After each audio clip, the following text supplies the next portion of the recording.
हाँ जी, next chapter we have theory of demand. Last हमने डिस्कस किया था introduction to business economics. Economics में क्या डिस्कस करते हैं? स्केयरसिटी। इस स्केयरसिटी की सिचुएशन में एक इंडिविजुअल कैसे अपने आप को मैक्सिमम से मैक्सिमम सेटिस्फाई करने की कोशिश करता है। सेटिस्फेक्शन कब मिलती है तुम लोगों को? जब तुम किसी चीज की डिमांड करते हो, जब तुम किसी चीज को अक्वायर करते हो। तो बेसिकली डिमांड क्या है? डिमांड मीन्स जब हम किसी वस्तु की डिजायर करते हैं, किसी कॉमोडिटी को खरीदने की इच्छा रखते हैं कि अगर ये प्रोडक्ट मेरे पास आ जाए तो इससे मेरी ये पोटेंशियल नीड पूरी हो जाएगी। और जब आपकी नीड पूरी हो जाएगी तब आपको क्या मिलेगी? सेटिस्फेक्शन। लेकिन आप उस प्रोडक्ट की डिमांड तभी करोगे ना जब आपके पास उसको खरीदने के लिए रिसोर्सेज होंगे। रिसोर्सेज क्या है? लिमिटेड है। तो यहाँ पर भी वही कहानी है कि आप डिमांड ज्यादा करोगे कब? जब आपको वो चीजें क्या मिलेंगी? कम रेट पे मिलेंगी, क्योंकि रिसोर्सेज आर लिमिटेड। और अगर वो चीजें ज्यादा रेट पे मिलेंगी तो तुम डिमांड क्या करोगे? कम। अब डिमांड है क्या? तीन चीजें हैं। एक है जी डिजायर,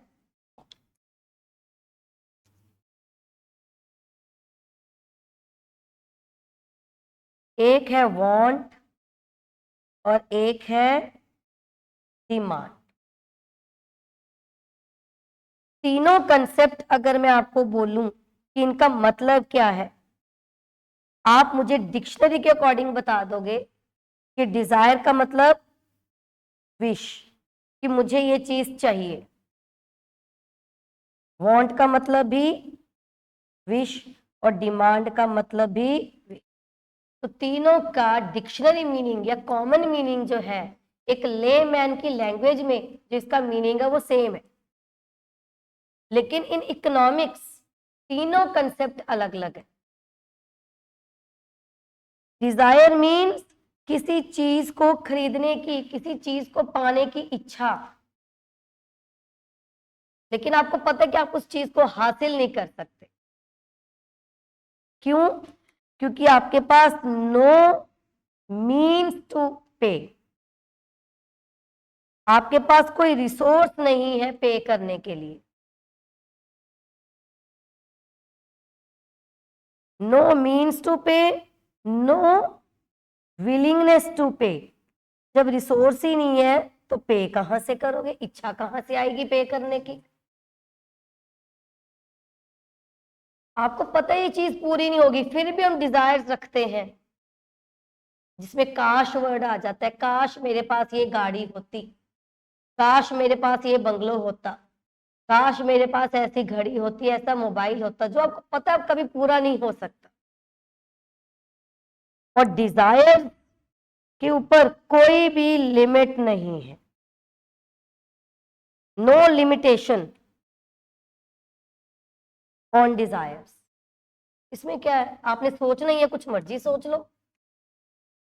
मेरे पास ये होता, मेरे पास वो होता, एटलीस्ट इस उम्मीद में हम आगे काम तो करेंगे। तो ये डिजायर है जो कभी भी पूरी नहीं होती। क्यों नहीं होती? क्योंकि आपके पास उस चीज को परचेज करने के लिए रिसोर्सेस नहीं। दूसरा क्या है? वांट।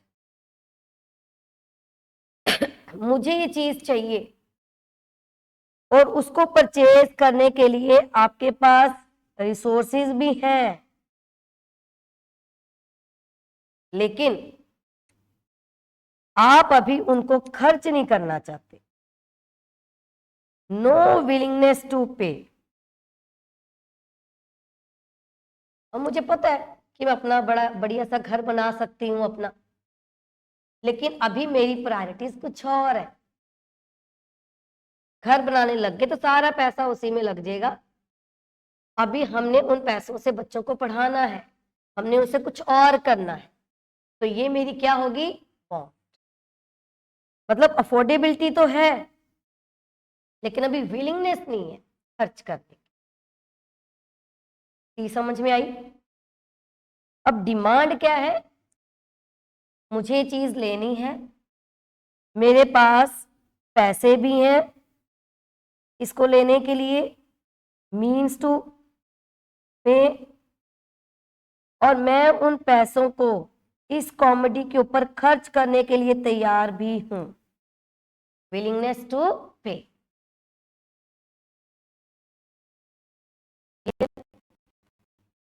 अब ये जो डिमांड और वांट है ना, इन दोनों के ऊपर लिमिट्स है, इन दोनों के ऊपर क्या है? लिमिटेशन है। वांट के ऊपर क्या लिमिटेशन होगी? विलिंगनेस। डिमांड के ऊपर भी ये दोनों की दोनों लिमिटेशंस हैं।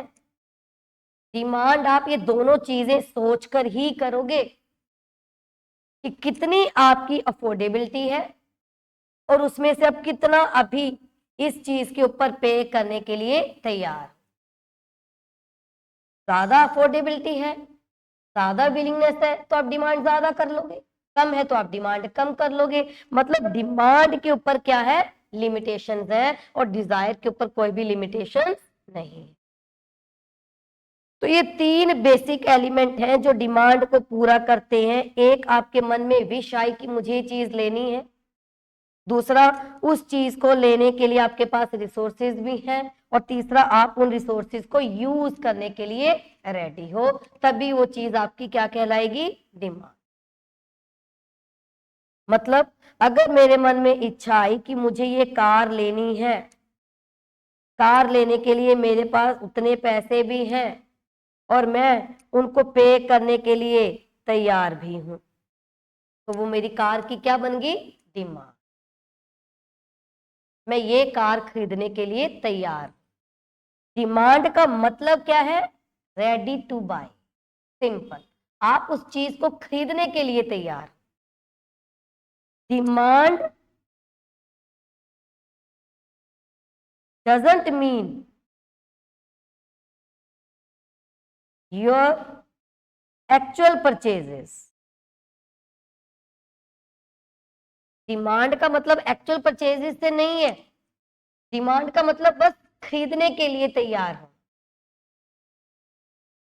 कई बार अपने को कोई चीज के बारे में बताते हैं, कोई प्रॉपर्टी होगी, कोई गाड़ी होगी, कोई व्हीकल हो गया, अच्छा वो इतने का मिल रहा है, ठीक है मैं ले लूंगा, तो ये क्या होगी?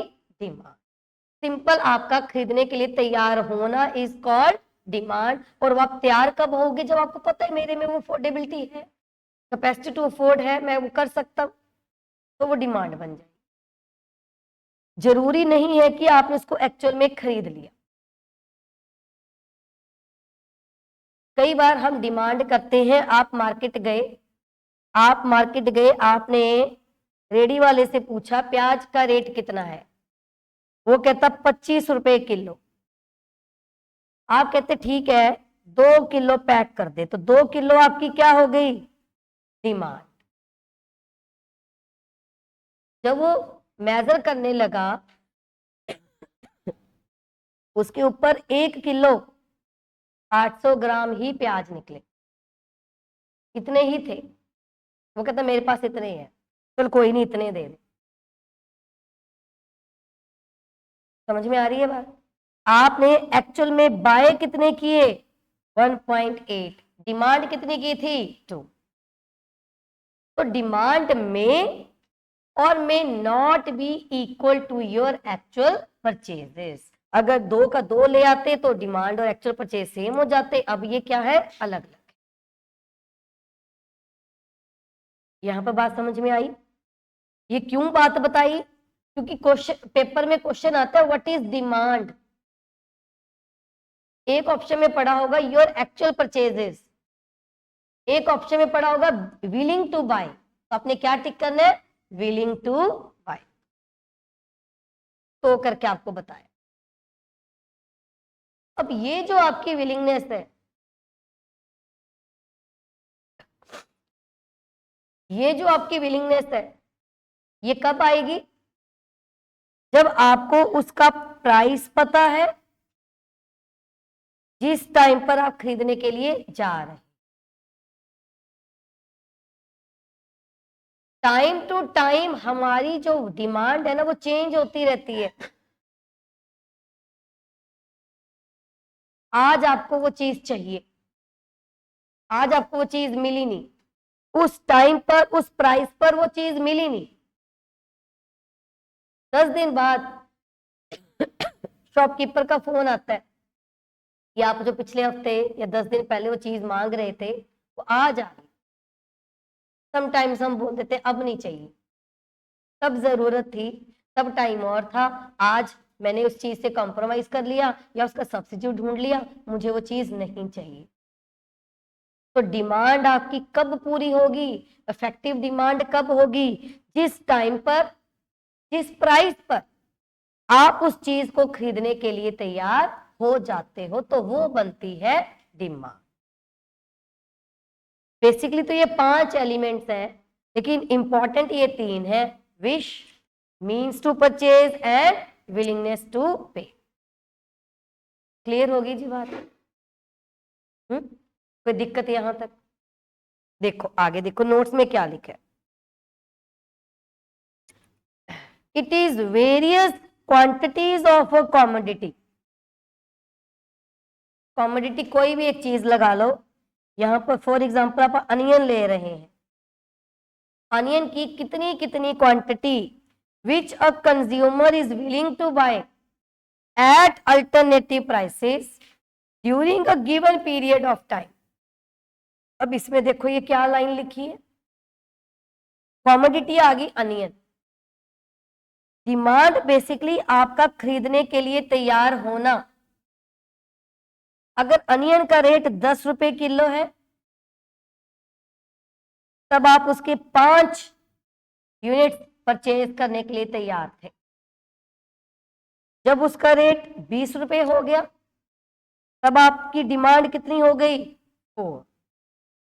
जब 30 रुपए हो गया तब कितनी होगी? 3। तो डिमांड क्या है?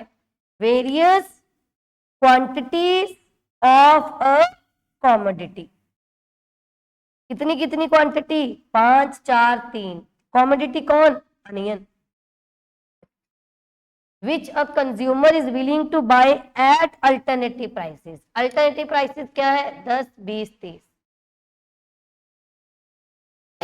यहां पर जो डिमांड का कंसेप्ट है ना, ये फ्लो कंसेप्ट है, लिख लो।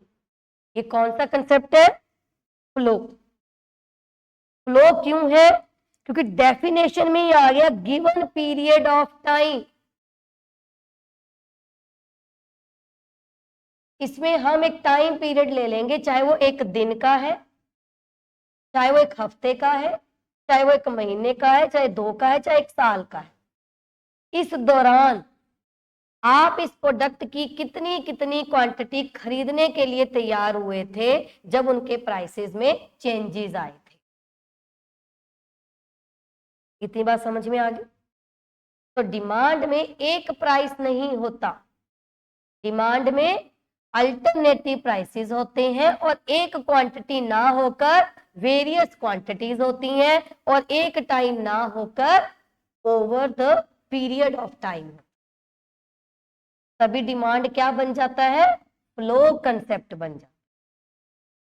जो स्टूडेंट प्रीवियस क्लासेस में +2 अच्छे से पढ़ के आए हैं, उनको पता होगा फ्लो और स्टॉक के बीच में डिफरेंस। बताओ, फ्लो और स्टॉक।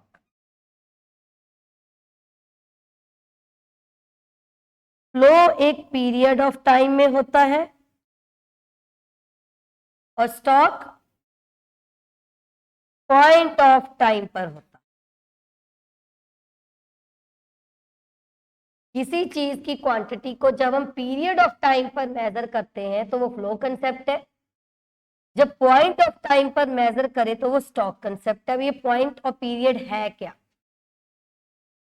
किसी चीज की क्वांटिटी को पीरियड वाइज मेजर करना, daily, weekly, monthly, yearly, etcetera. कोई भी पीरियड आ सकता है, 1 घंटे का भी हो सकता है, आरली। तो वो फ्लो कंसेप्ट है। पॉइंट ऑफ टाइम, पर्टिकुलर एक डेट आ गई। फॉर एग्जाम्पल, अगर आप बोलो कि मेरे अकाउंट में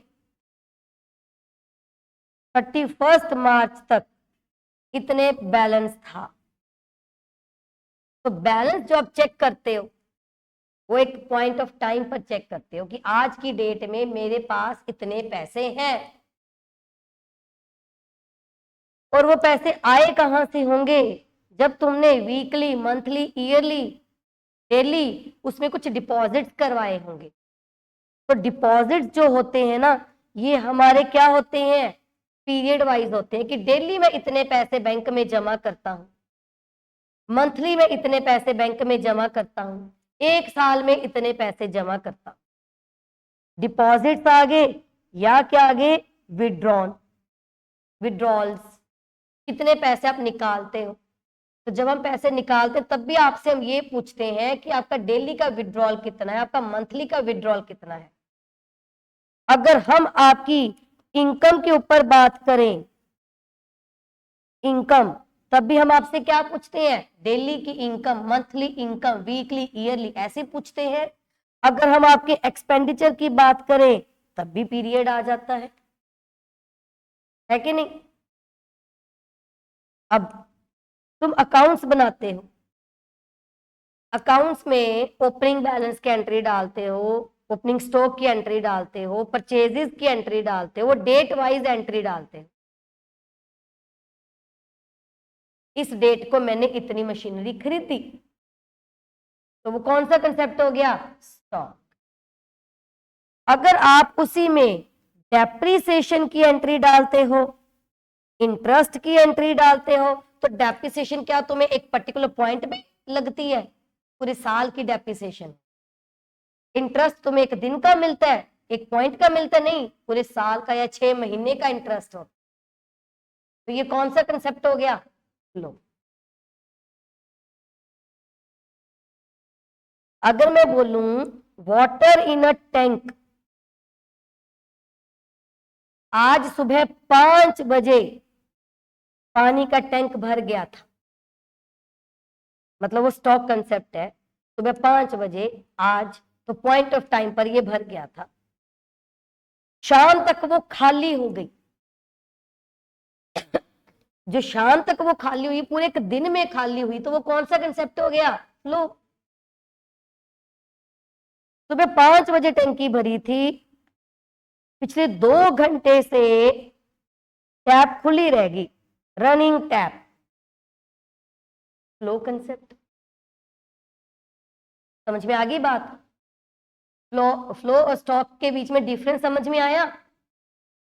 अब ये एक दूसरे के ऊपर असर डालते कि नहीं डालते? तुम्हारे डिपॉजिट के ऊपर ही बात कर लेते हैं। डिपॉजिट क्या है? स्टॉक। विड्रॉल क्या है? फ्लो।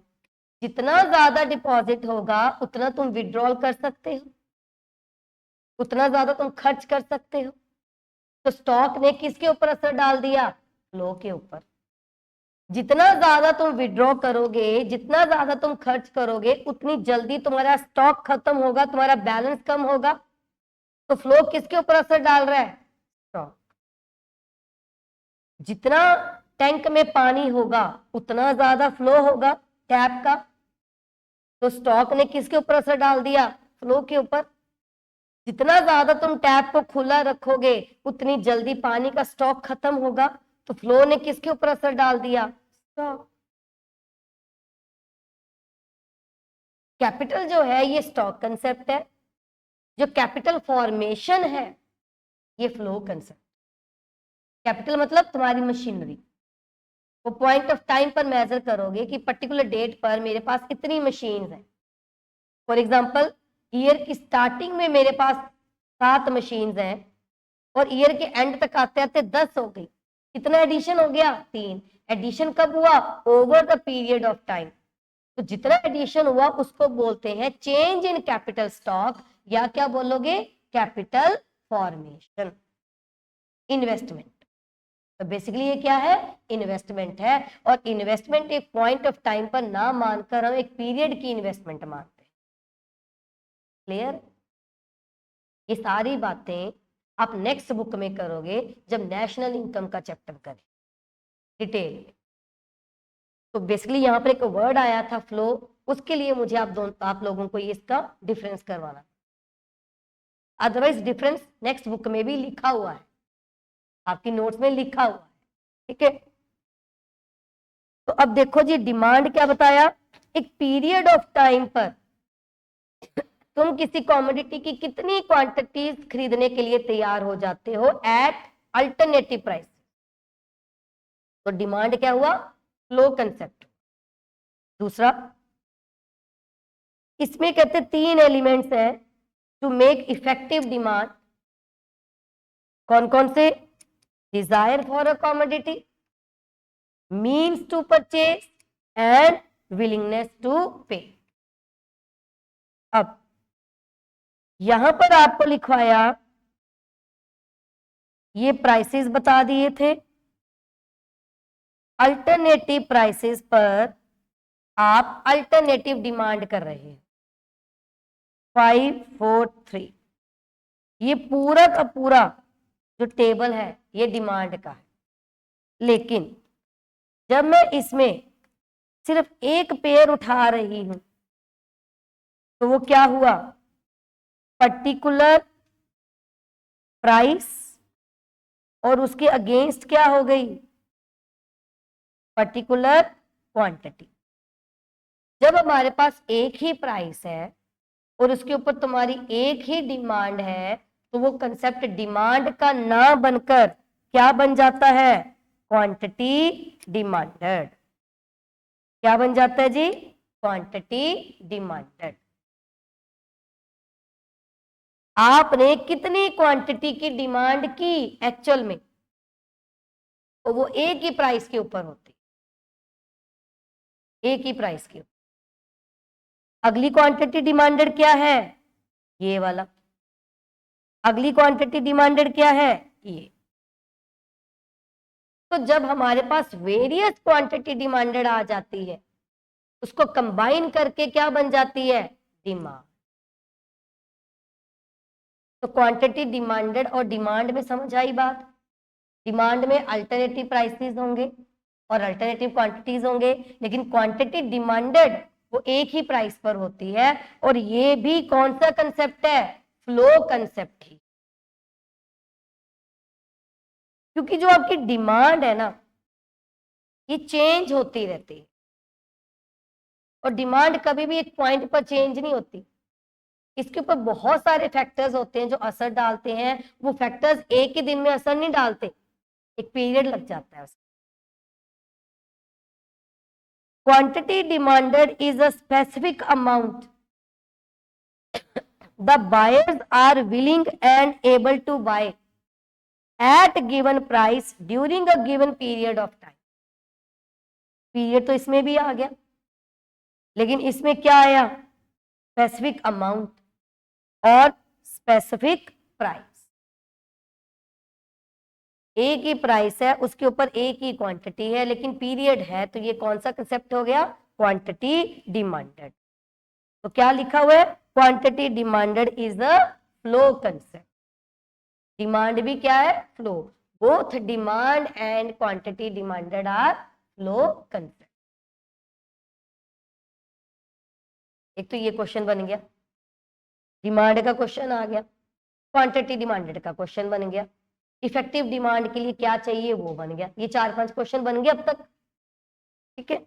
चलो एग्जाम्पल ये वही दे रखी है, प्राइसेस बढ़ रहे हैं और आइसक्रीम की डिमांड क्या हो रही है, कम हो रही है। इसमें कुछ भी नया नहीं, ये करवा दिया। नेक्स्ट देखो जी, फैक्टर्स अफेक्टिंग डिमांड। अभी बताया था कि आपकी डिमांड के ऊपर बहुत सारे फैक्टर्स असर डालते हैं, तो एक एक करके वो फैक्टर करते हैं। पहला फैक्टर है जी, price of a commodity, price of concerned commodity. Concerned मतलब जिसकी बात हो रही। अगर तुम कार लेने जा रहे हो तो कार का प्राइस, सब्जी लेने जा रहे हो सब्जी का प्राइस, कपड़े लेने जा रहे हो कपड़े का प्राइस, जिसको खरीदने के लिए जा रहे हो उसका प्राइस, ऑब्वियसली। अगर प्राइस ज्यादा होगा तो तुम डिमांड क्या करोगे उसकी, कम। वो अलग बात है खरीदोगे कि नहीं खरीदोगे, डिमांड क्या करोगे, कम। और अगर प्राइस कम होता है तो हम डिमांड क्या करते हैं, ज्यादा। डिमांड बेसिकली इच्छा है किसी चीज को खरीदने की। गोल्ड सस्ता हो रहा है, चलो खरीद लेते हैं, देख लेते हैं, चले जाएंगे देखने के लिए, दुकान पे चले गए। वो अलग बात है कि आपको वहां जाके कुछ नहीं पसंद आया, आप गए तो सही लेने के लिए। लॉ में कौन सा टॉपिक चल रहा है आपका,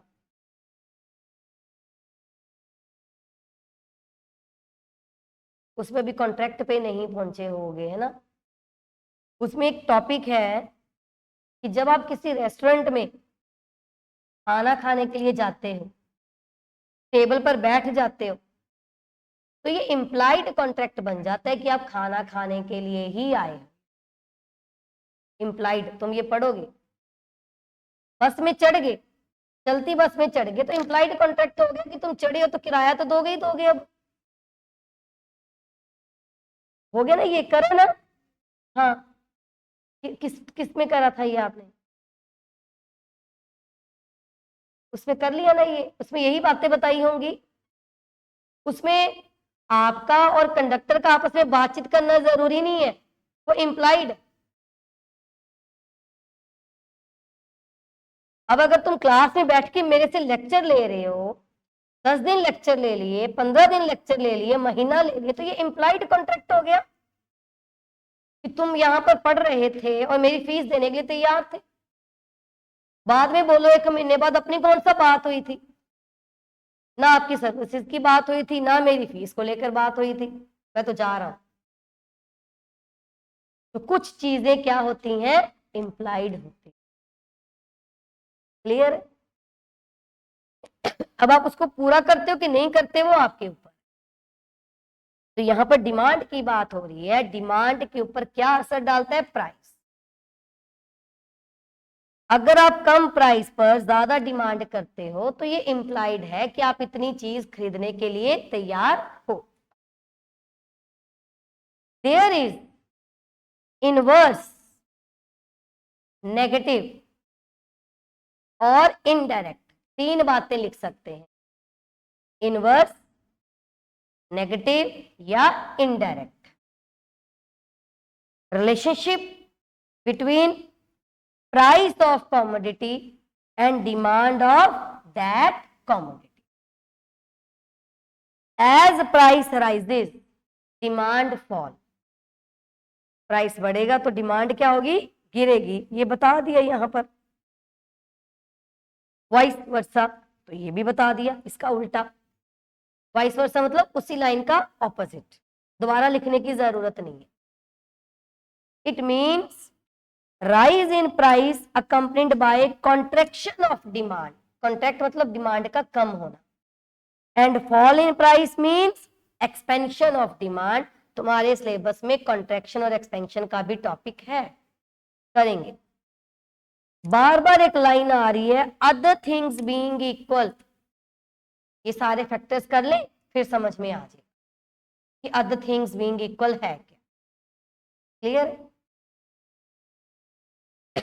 the relationship between price and demand is known as law of demand. Demand का लॉ ही क्या है, inverse relationship between price and demand. Clear होगी ये बात। यहां पर हम एग्जांपल में ले रहे हैं टी, चाय। चाय खरीदने जा रहे हो, चाय पत्ती लेने जा रहे हो, तो चाय का प्राइस ज्यादा, तो हम नॉर्मली डिमांड क्या करेंगे, कम। अगर वो सस्ती है तो हम डिमांड क्या करेंगे, ज्यादा। अब जब हम मार्केट में चाय लेने जाते हैं तो चाय के साथ जुड़ी हुई कॉमोडिटीज का प्राइस भी चाय की डिमांड के ऊपर असर डाले। कैसे, 2 टाइप्स ऑफ रिलेटेड कॉमोडिटीज हैं जो चाय के साथ जुड़ी हुई हैं। एक जो चाय की कंपीटिंग कॉमोडिटी है, चाय का सब्स्टिट्यूट है, that is coffee, that is coffee. और एक ऐसा जो चाय को पूरा करता है, चाय उसके बिना अधूरी है। फॉर एग्जाम्पल शुगर और मिल्क। इसमें मैं एक्सेप्शन की बात नहीं कर रही कि हम तो चीनी नहीं डालते, हम तो दूध नहीं डालते, उसकी बात नहीं कर रही। नॉर्मल चीजों की बात हो रही है, नॉर्मल सिचुएशन की बात हो रही है। तो कोई भी प्रोडक्ट है, अगर उसके सब्स्टिट्यूट की बात करें तो वो कंपीटिंग या सब्स्टिट्यूट प्रोडक्ट कहलाता है उसका। और वो चीज जिसके बिना अधूरी है उसको क्या बोलते हैं? कॉम्प्लीमेंट। फॉर एग्जाम्पल सब्स्टिट्यूटिंग की बात ही कर लेते हैं। पेन और पेंसिल क्या है ये? Substitute, complementary. तुम लोग इंग्लिश पढ़ के आए हो, इंग्लिश में कहीं पर हम और लगाते हैं, कहीं हम एंड लगाते हैं, कंजक्शन, दो सेंटेंसेस को जोड़ने वाले। और कब लगाते हैं, एंड कब लगाते हैं? जब ऑप्शन हो तो और लगाएंगे, जब जरूरी हो तो एंड लगाएंगे। पेन और पेंसिल ऑप्शन है, ब्लू पेन और ब्लैक पेन ऑप्शन है, जेल पेन और इंक पेन ये भी ऑप्शन है। तो ये सब्स्टिट्यूट हो गया। पेट्रोल और डीजल और सीएनजी, तो तुम्हारे पास ऑप्शन तो है कि गाड़ी कौन सी लेनी है तीनों में से। वेजिटेबल में सब्स्टिट्यूट्स, ये वाली सब्जी महंगी है तो ये बना लेंगे। कपड़ों में सब्स्टिट्यूट। तो जिसका भी कंपीटिंग प्रोडक्ट पड़ा है उसमें ईदर और वाली बात आ जाती है, या तो ये या वो। अब गेस्ट आता है घर पर, हम उससे क्या पूछते हैं? चाय लोगे या कॉफी? उसको कभी ये बोला है कि पहले चाय लोगे कि पहले कॉफी लोगे? इसका मतलब क्या है कि दोनों ही पिला के जाएंगे, पिलाएंगे। आज तो आपको कॉफी भी पिलाएंगे और चाय भी पिलाएंगे। तो ये दोनों चीजें तो पॉसिबल नहीं है ना, एक जैसी हैं। तो जब एंड आ जाए वो कॉम्प्लीमेंट्री है। Shirt and trouser, socks and shoes, car and petrol, tea and milk या sugar, pen and ink, mobile and SIM. जो चीज दूसरे के बिना क्या है? अधूरी है, वो कॉम्प्लीमेंट्री। अब अगर हम मार्केट में चाय लेने गए, अगर आप चाय को लेकर आपको एडिक्शन नहीं है, मतलब चाय के बिना आप रह सकते हो, फिर आप उसका सब्स्टिट्यूट भी कंसीडर करो। सब्स्टिट्यूशन तभी लेते हैं जब आपको उस प्रोडक्ट की आदत ना हो। मुझे कोई भी चलेगा, बच्चों ने बोला मम्मा आइसक्रीम ला दो, तो वो पर्टिकुलर एक ब्रांड के साथ, पर्टिकुलर एक फ्लेवर के साथ जुड़े हुए नहीं है, वो नहीं है तो दूसरा ले लेंगे, सब्स्टिट्यूट तो है। अगर मैं प्राइस की बात करूं, आप चाय पत्ती लेने गए, चाय का प्राइस ज्यादा था, तो आप उसका ऑप्शन भी तो देखोगे ना कि और क्या अल्टरनेटिव्स है। कॉफी का प्राइस देख लेते हैं। कॉफी का प्राइस चाय के कंपैरिजन में सस्ता था, मतलब चाय महंगी थी, तो कॉफी का प्राइस क्या था? कम। डिमांड किसकी करने गए थे? चाय की।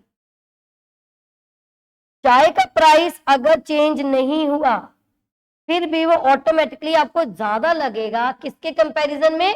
कॉफी के कंपैरिजन। तो तुम चाय की डिमांड क्या करोगे? कम। यहां पर बात हो रही है प्राइस ऑफ रिलेटेड कॉमोडिटी। अब चाय ही प्रोडक्ट, चाय ही लेते हैं, उसी की डिमांड की बात करेंगे, लेकिन प्राइस किसका देखेंगे? कॉफी का। चाय का नहीं। फॉर एग्जाम्पल चाय का जो प्राइस है वो 100 रुपीज है, कॉफी का प्राइस निकला 80 रुपीज।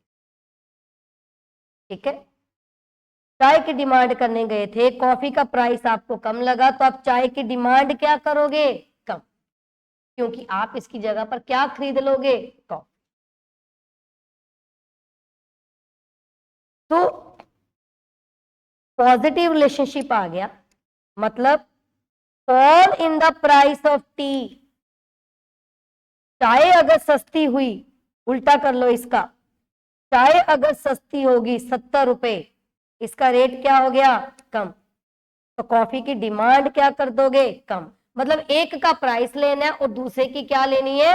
डिमांड।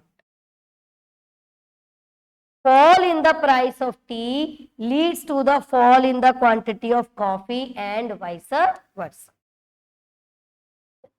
अगर कॉफी महंगी निकलेगी तो चाय की डिमांड ज्यादा, अगर कॉफी सस्ती हुई तो चाय की डिमांड कम। यहां पर चाय की डिमांड के ऊपर चाय के प्राइस ने असर नहीं डाला, किसने डाला? कॉफी के प्राइस। टॉपिक क्या है? Prices of related goods. अब कॉम्प्लीमेंट्री, एक दूसरे के बिना अधूरी। चाय खरीदने गए तो आप मिल्क के प्राइस को भी कंसीडर करोगे। दूध वाले ने दूध का रेट बढ़ा दिया, गर्मियों में बढ़ जाता है, पता है ना आपको, सर्दियों में रेट कम हो जाता है, गर्मियों में बढ़ जाता है, क्योंकि गर्मियों में कंजम्पशन भी बढ़ जाती है दूध की, तो इतनी सप्लाई आती नहीं मार्केट में पीछे से, तो इसका रेट बढ़ा देते हैं। और दूध क्या है? इसके अल्टरनेटिव यूजेज है, गर्मियों में ज्यादा है, सर्दियों में कम है। तो जब दूध का रेट बढ़ता है तो दूध से बने हुए प्रोडक्ट की कंजम्पशन हम क्या कर देते हैं? कम, क्योंकि हमारा एक बजट होता है घर का। तो आपके घर में चाय क्या बनेगी फिर? कम बनेगी, क्योंकि चाय के अंदर ही दूध डलता है। तो दूध का रेट ज्यादा, चाय की कंजम्पशन कम, तो चाय की डिमांड भी कम। तो चाय की डिमांड के ऊपर किसने असर डाला? चाय के प्राइस ने नहीं, दूध के प्राइस। अब जो लोग मार्केट से चाय खरीद के पीते थे दुकानों पे, ऑफिसेज में, उन्होंने भी चाय की कंजम्पशन कम कर दी। क्यों कर दी? क्योंकि चाय का जो कॉम्प्लीमेंट्री है सिलेंडर, एलपीजी, इसके बिना चाय बन नहीं सकती, वो क्या हो गया? महंगा। वो महंगा हो गया तो चाय भी महंगी और तुम्हारी डिमांड क्या हो जाएगी? कम। क्लियर है? तो सब्स्टिट्यूट में रिलेशनशिप क्या बन गया जी? पॉजिटिव। कैसे बन गया? दो प्रोडक्ट लेंगे, टी एंड कॉफी, चाय की डिमांड और कॉफी का प्राइस। कॉफी सस्ती हुई तो चाय की डिमांड क्या कर दी? कम। कॉफी महंगी हुई, चाय की डिमांड क्या कर दी? ज्यादा। रिलेशनशिप क्या बन गया? पॉजिटिव। अगर मैं कॉम्प्लीमेंट्री लूं तो टी एंड क्या ले रही हूं? मिल्क। चाय की डिमांड और मिल्क का प्राइस, मिल्क का प्राइस बढ़ा तो कॉफी, चाय की डिमांड कम। इनवर्स डायरेक्शन में जा रहे हैं ना दोनों एरो, तो ये कौन सा रिलेशनशिप हो गया? नेगेटिव। अगर दूध सस्ता होगा तो तुम वापस ज्यादा चाय पीनी शुरू कर दोगे। तो टू सब्स्टिट्यूट गुड्स रिलेशनशिप क्या है? Negative. Positive. Two complementary goods relationship क्या है? नेगेटिव। मेरे पीछे पीछे ही बोल देते हो, है ना? मैंने बोल दिया हाँ, फिर मैंने सिर हिला दिया ना। क्लियर है? तो ये क्वेश्चन आता है, कॉम्प्लीमेंट्री गुड्स में रिलेशनशिप क्या रहता है जी? नेगेटिव। सब्स्टिट्यूट में क्या रहता है? पॉजिटिव। ऐसा क्वेश्चन आएगा जब भी सब्स्टिट्यूट और कॉम्प्लीमेंट्री का क्वेश्चन आएगा ना, ध्यान से पढ़ना, उसमें गुड नहीं लिखा होगा, उसमें गुड्स लिखा होगा, टू गुड्स। फिर आप उस हिसाब से आंसर दोगे। आपसे क्वेश्चन पूछा जाएगा, सुनो, किन गुड्स में प्राइस और डिमांड का रिलेशनशिप पॉजिटिव नेगेटिव होता है? Complementary. Otherwise law of demand में भी नेगेटिव होता है, जो पहला पॉइंट बताया था ये वाला, लेकिन ये एक ही कॉमोडिटी है और उसी का प्राइस है। यहां पर दो कॉमोडिटी की बात होगी, एक का प्राइस और दूसरे की क्या, डिमांड। क्लियर?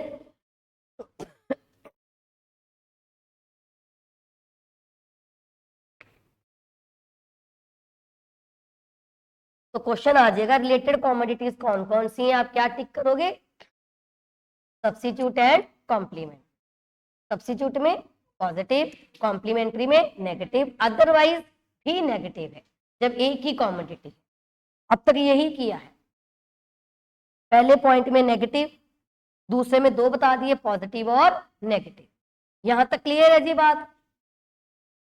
किसी को भी डाउट? फर्स्ट टाइम कौन कर रहा है? मोक्षित कर रहा है, आप कर रहे हो फर्स्ट टाइम इको, बाकी आप भी क्लियर होती जा रही है बातें। कोई लैंग्वेज मेरी टफ लग रही हो, आसान भाषा में समझा रही हूं, जो पढ़ के आए हैं उनको शायद लग रहा होगा कि ये चीजें तुम कितने टाइम से करते आ रहे हैं, लेकिन हमें सभी को साथ में लेके चलना है। ऐसे नहीं पढ़ा सकते कि आपको आता है आपको नहीं आता, मैं आपके अकॉर्डिंग चलूंगी, मैं अपने हिसाब से चलते, सभी को एक जैसा लेके, क्योंकि मुझे नहीं पता आपने कितना पढ़ा है, किस लेवल तक पढ़ा, आपकी नॉलेज कितनी है, तो मैं अपने हिसाब से पढ़ा रही। ठीक है, अगला देखो जी, इनकम ऑफ द कंज्यूमर। अच्छा एक और सुनो, प्राइस है इसको हम पी से डिनोट करते हैं, प्राइस ऑफ रिलेटेड गुड्स है इसको पी आर से डिनोट करेंगे। ठीक है, आर इसमें स्मॉल लेटर में रहता है, लिख लिया। और इनकम को हम वाई से डिनोट करेंगे, वाई। जब हम एक फैक्टर करेंगे तो दूसरे फैक्टर के ऊपर फोकस नहीं करेंगे। आप बोलो कि मैडम उधर से तो चाय का प्राइस बढ़ गया, उधर से दूध का भी बढ़ गया, दोनों नहीं लेके चलते, वो प्रैक्टिकल है, ये थ्योरी है। थ्योरी में जब हम एक फैक्टर करेंगे तो एक टाइम पर एक की ही बात करें। अब अगर मैं इनकम की बात करूंगी ना, तो सिर्फ इनकम की ही बात करें। देखो क्या, तुम कौन हो? कंज्यूमर। अगर तुम्हारी इनकम बढ़ती है तो तुम डिमांड क्या करोगे? ज्यादा। अब ये मत बोलना मैडम अगर उधर से चीजें महंगी होगी फिर वो दोनों इफेक्ट आ गए, प्राइस भी और इनकम भी, फिर देखेंगे कौन सा इफेक्ट ज्यादा है, वो प्रैक्टिकल बात होगी। अभी हम थ्योरी के ऊपर रहते हैं। तो नॉर्मली जब आपकी इनकम ज्यादा होती है तो डिमांड भी क्या होती है? ज्यादा। और जब आपकी इनकम कम तो डिमांड भी कम, तो यहां पर रिलेशनशिप क्या आ गया? पॉजिटिव। बस इतना। ठीक है, फैशन एंड टेस्ट के ऊपर मैं कल बात करूंगी, क्योंकि ये छोटा पॉइंट नहीं है, आप छोटा पढ़ के आए हो, मुझे इसमें 4 इफेक्ट करवाने हैं। दिख रहा होगा आपको, डेमोस्ट्रेशन, बैंडवैगन, स्नॉब एंड वेबलर। इसके ऊपर कल डिटेल में बात करेंगे। अभी हम कर रहे हैं कंज्यूमर्स एक्सपेक्टेशंस। अब आज किसी प्रोडक्ट का रेट ज्यादा है, मान लो गोल्ड या सिल्वर, उसका प्राइस ज्यादा है और आपने वो प्रोडक्ट लेना है कि आपके घर में शादी है, और आपको ये एक्सपेक्टेशन हो जाए कि कल को इसका रेट और बढ़ेगा, तो आज आप ज्यादा प्राइस पर क्या करोगे? ज्यादा डिमांड करो। क्या सोच के? Future expectation about rise in price, है कि नहीं? फ्यूचर एक्सपेक्टेशन, या आपको कुछ टाइम पहले ये एक्सपेक्टेशन हुई थी कि पेट्रोल की शॉर्टेज हो रही है, थोड़े दिन पहले हुई थी कि नहीं हुई थी? उस केस पर भी आपने ज्यादा प्राइस पर क्या की थी? ज्यादा डिमांड। एक्सपेक्टेशन किसी भी चीज की, अगर आपको पता चले कि अगले महीने मेरे पास कहीं से पैसे ज्यादा आने हैं, तो चीज आपने कोई आज खरीदनी है, तो इस उम्मीद में भी आप ज्यादा डिमांड कर लोगे आज कि कोई नहीं, पैसे तो आ ही जाने हैं, सोर्स ऑफ इनकम तो मेरा बढ़ेगा ही। तो फ्यूचर एक्सपेक्टेशंस, कुछ भी पॉजिटिव एक्सपेक्टेशन जिसमें आप ऑप्टिमिस्टिक होते हो, ऑप्टिमिस्टिक मतलब पॉजिटिव होते हो कि हाँ मेरे पास कहीं ना कहीं से पैसे आएंगे, या आपको लगे कि सप्लाई कम होगी, या आपको लगे कि फ्यूचर में प्राइस और बढ़ेगा, उन तीनों केस में आप डिमांड क्या करोगे? ज्यादा। अगर आज चीजें सस्ती हैं और आपको ये एक्सपेक्टेशन हो जाए कि कल को इसका प्राइस और गिरेगा, तो आज आप डिमांड क्या करोगे? कम। आपको ये लग गया कि अगले महीने से मेरी इतनी इनकम नहीं रहेगी, तो आज आप डिमांड क्या करोगे? कम। डिमांड ज्यादा करके क्या करोगे? डिमांड ज्यादा तब करते हैं जब इनकम ज्यादा। अगर हमें ये हो जाए ना कि अगले महीने मेरे पास पैसे कहीं जाने हैं, खर्च होने हैं, तो हम उसकी सेविंग आज ही करना शुरू कर देते हैं। आज आप डिमांड क्या करोगे? कम। क्लियर? चीजें सस्ती हैं, डिमांड आप कम ये सोच के भी करोगे कि कोई नहीं, सप्लाई कौन सा खत्म हुई जा रही है, एलपीजी की सप्लाई बहुत है, पेट्रोल की सप्लाई बहुत है, जब जरूरत होगी तब डिमांड कर ले। ज्यादा प्राइस पर ज्यादा डिमांड तब करते हो जब आपको इमरजेंसी हो, जब आपको लगे चीजों की क्या है? शॉर्टेज। क्लियर है? अगर प्राइस आज कम है और आपको ये एक्सपेक्टेशन हो जाए कि कल को और गिरेगा, तब आप कम प्राइस पर भी क्या करोगे? कम डिमांड करोगे। अगर आपकी फ्यूचर में इनकम गिरने वाली है तो आप डिमांड क्या करोगे? कम करोगे। अगर आपको लगे कि कोई बात नहीं, सप्लाई जो है वो खत्म नहीं होगी उसकी, तब भी आप डिमांड क्या करोगे? आज कम करो। तो ये फ्यूचर एक्सपेक्टेशन, मेनली जो फ्यूचर एक्सपेक्टेशन वाला क्वेश्चन है ना पेपर में, वो प्राइस को लेकर आता है सिर्फ, ना इनकम को लेकर ना सप्लाई को लेकर। आपसे ये क्वेश्चन पूछा जाएगा कि अगर फ्यूचर में रेट बढ़ने वाला है तो आज आप डिमांड क्या करोगे? ज्यादा। अगर फ्यूचर में रेट कम होने वाला है तो आज आप डिमांड क्या करोगे? कम। और इसमें रिलेशनशिप क्या बनता है? पॉजिटिव। इतना आता है। अगला, कंपोजिशन ऑफ पॉपुलेशन। पॉपुलेशन ज्यादा, पॉपुलेशन को मैं पी लिख रही हूं, पॉपुलेशन ज्यादा तो डिमांड ज्यादा, पॉपुलेशन कम तो डिमांड कम। पॉपुलेशन की कंपोजिशन क्या है? जिस घर में ओल्ड पीपल ज्यादा होते हैं, एज्ड पर्सन ज्यादा होते हैं, उस घर में किन चीजों की डिमांड ज्यादा होती है? मेडिसिन हो गया, वॉकिंग स्टिक हो गया, उनकी और चीजें जो उनको चाहिए। और जब बच्चे ज्यादा होते हैं घर में, तो बच्चों के खाने पीने की चीजें, टॉयज आ गए, आइसक्रीम आ गई।